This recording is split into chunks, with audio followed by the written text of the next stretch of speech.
Okay, the final question. A team of 3 ran a relay race. The final runner's time was the fastest, measuring 29.2 seconds. The middle runner's time was 1.89 seconds slower than the final runner's. The starting runner's time was 0.9 seconds slower than the middle runner's. What was the team's total time for the race? Okay, so a team of 3 ran a relay race. So I know there are 3 people. The final runner's time was the fastest, measuring 29.2 seconds. Okay, I'm going to chunk it there. So I'm just going to put F for fastest. And the fastest was 29.2 seconds, okay? The middle runner's time was 1.89 seconds slower than the final runner's. I'm going to chunk it there. And this one was 1.89 seconds slower. So I'm going to put S for slower, or actually I'll put M for middle runner. I'll put M for the middle runner. Sorry. Now, I know when I run, if I'm slower, that means my time is going to be greater.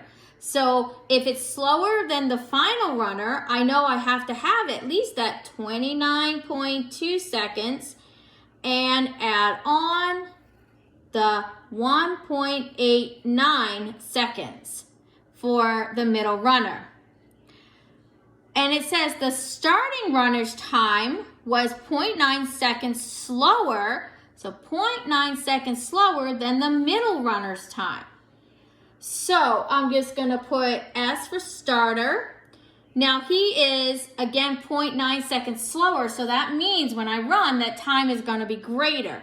So I know the middle runner is 29.2 seconds plus the 1.89 seconds, and then the starting runner is 0.9 seconds slower, so that means I need to add on the time.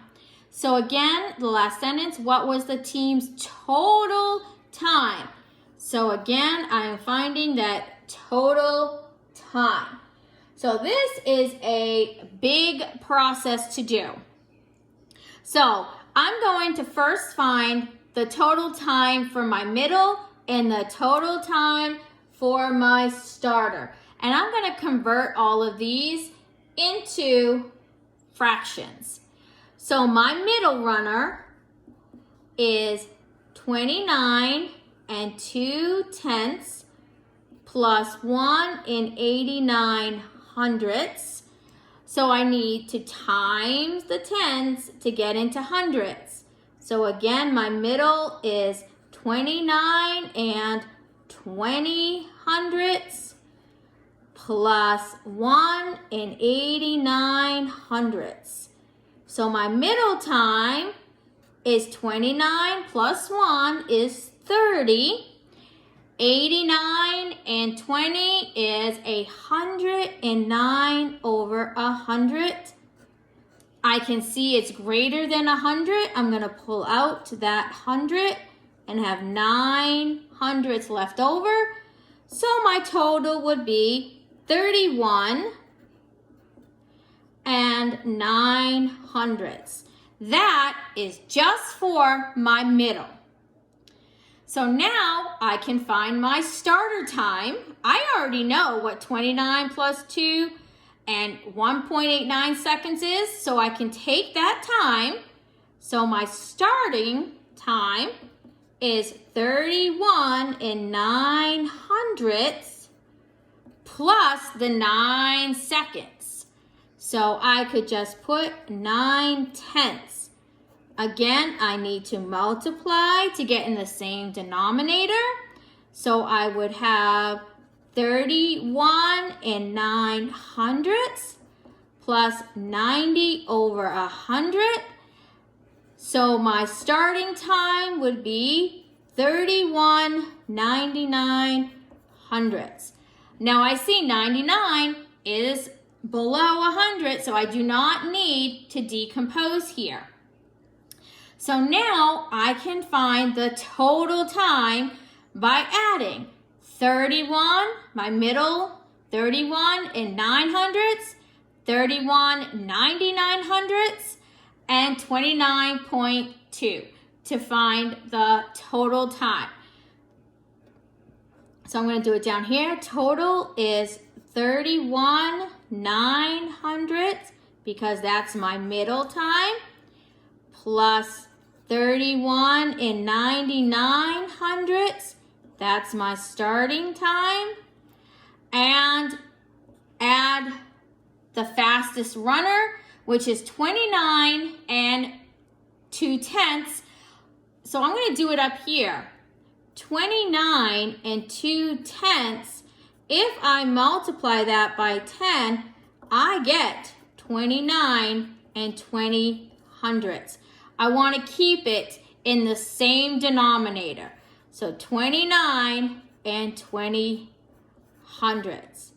So then I can add all my whole numbers. 31 plus 31 is 62. And 62 plus 29. I can add that also. And I will have to do it over here because I can't do it in my head. So 62 and 29 is 91. 91. Now I can add my fractions. 9 plus 99 plus 20. If I do that out, I can do it in my head, and I get 128 over 100.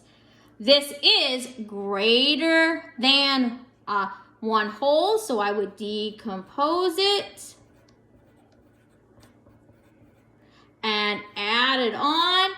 So the final thing, if you can see it down here, I'm going to write it down here, is the team's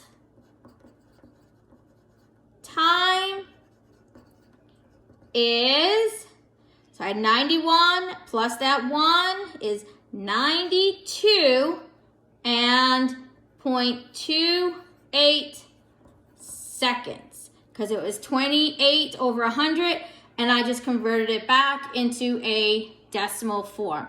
So the team's time was 92.28 seconds.